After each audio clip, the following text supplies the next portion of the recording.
ഹരി ഓം. എല്ലാവർക്കും എൻ്റെ വിനീത നമസ്കാരം. കുരുക്ഷേത്ര യുദ്ധഭൂമിയിൽ വെച്ച് അർജുനന് കൃഷ്ണൻ കൊടുത്ത സന്ദേശമാണ് ക്ഷുദ്രം ഹൃദയ ദൗർബല്യം തെക്തൗത്തിഷ്ട പരന്തപ. മനസ്സ് ദുർബലമാക്കി ജീവിക്കരുത് അർജുന, സടകുടഞ്ഞ് എണീക്കൂന്ന്. ഈ സന്ദേശം ഇന്ന് ഹിന്ദു സമൂഹത്തിന് ഉള്ളൊരു സന്ദേശമായി കാണണം. കാരണം ഹിന്ദു സമൂഹത്തിൻ്റെ ദൗർബല്യത്തെയാണ്, നമ്മുടെ അശ്രദ്ധയാണ് ദേവസ്വം ബോർഡിന്ന് മുതലെടുക്കുന്നതെന്ന് നാം തിരിച്ചറിയണം.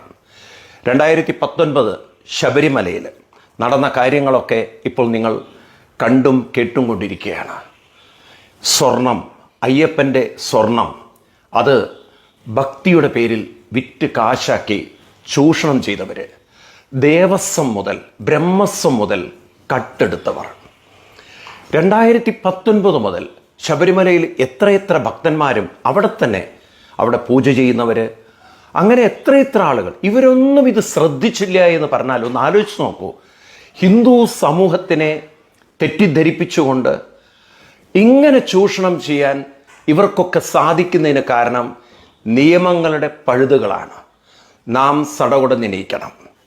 എനിക്ക് നിങ്ങളോട് പറയാനുള്ളത് ഒരു 3 കാര്യങ്ങൾ നാം ഇപ്പോൾ ചെയ്യാൻ ഒറ്റക്കെട്ടായി നിൽക്കണം. അതിലൊന്നാമത്തെ കാര്യം, ദേവസ്വം ബോർഡ് അത് ഇനി നിലനിൽക്കണമെങ്കിൽ ദേവസ്വം പ്രസിഡന്റിനെയും മെമ്പേഴ്സിനെയും ശബരിമലയിലായാലും ശരി ഗുരുവായൂരായാലും ശരി ആ ഭഗവാന്റെ മുന്നിൽ നറുക്കെട്ടെടുക്കുന്ന രീതി വരണം. മേൽശാന്തിമാരെ നമുക്ക് നറുക്കെടുക്കാമെങ്കിൽ എന്തുകൊണ്ട് നമുക്ക് ദേവസ്വം ബോർഡ് പ്രസിഡന്റുമാരെ തിരഞ്ഞെടുത്തുകൂടാ? അങ്ങനെ അയ്യപ്പൻ്റെ അല്ലെങ്കിൽ ഗുരുവായൂരപ്പൻ്റെ ഇംഗിതത്തിനനുസരിച്ചുള്ളവരല്ലെങ്കിൽ നാം തെറ്റല്ലേ ചെയ്യുന്നത്?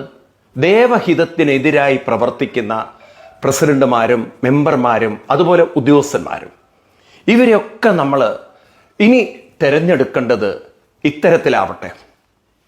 രണ്ടാമതൊരു കാര്യം എനിക്ക് നിങ്ങളോട് പറയാനുള്ളത്, നമ്മുടെ നിയമവ്യവസ്ഥയിൽ മാറ്റമുണ്ടാക്കണം. നാം ഒന്നിച്ചു നിൽക്കണം. അതായത് ദേവസ്വം സ്വത്ത്, ഭഗവാന്റെ സ്വത്ത് അപഹരിക്കുന്നവർക്ക് മിനിമം ഒരു 10 കൊല്ലമെങ്കിലും ജയിൽ ശിക്ഷ കിട്ടാവുന്ന വകുപ്പുകളിലേക്ക് കൊണ്ടുവരണം. പേടി ഉണ്ടാവണം ഇവർക്ക്. ഇപ്പോൾ ഒരു കട്ടെടുക്കുന്നതിന് എന്താ കാരണം? ഇവർക്കൊക്കെ നിയമ പഴുതുകളിലൂടെ രക്ഷപ്പെടാനുള്ള വഴികളുള്ളതുകൊണ്ടാണ്. അതുകൊണ്ട് കർക്കശമായ നിയമങ്ങൾ ഉണ്ടാവണം.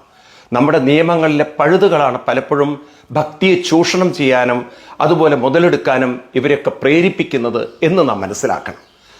മറ്റൊരു കാര്യമുള്ളത്, അല്ലെങ്കിൽ നമുക്ക് ഗുരുവായൂർ, ശബരിമല, പത്മനാഭസ്വാമി ക്ഷേത്രമെല്ലാം നമുക്ക് ക്രമേണ സെൻട്രൽ ഗവൺമെൻറ്റിൻ്റെ നേതൃത്വത്തിലുള്ള ഒരു ബോർഡിൻ്റെ കീഴിലേക്ക് കൊണ്ടുവരണം. നിങ്ങൾക്കറിയാലോ, തിരുപ്പതി ക്ഷേത്രം അതുപോലെ തന്നെ വൈഷ്ണവി ക്ഷേത്രമെല്ലാം ഇന്ന് ബോർഡിൻ്റെ കീഴിലാണ്. അതേപോലെ നമുക്ക് ഒരു സെപ്പറേറ്റ് ബോർഡിൻ്റെ കീഴിൽ ഈ ക്ഷേത്രങ്ങൾ കൊണ്ടുവന്നാൽ ദേവസ്വം ബോർഡിൻ്റെ ഭാഗത്തുള്ള അഴിമതിയും അതുപോലെ തന്നെ ഭക്തന്മാരിൽ ചിലർ ചൂഷണം ചെയ്യാൻ തയ്യാറായി നിൽക്കുന്ന ചിലരെങ്കിലും തടയിടാനും ഇതിലൂടെ നമുക്ക് സാധിക്കും. അതുകൊണ്ട് ഇത്തരം കാര്യങ്ങളെക്കുറിച്ച് എല്ലാവരും ഒറ്റക്കെട്ടായി കേരള ഗവർണർക്ക് കത്തെഴുതണം.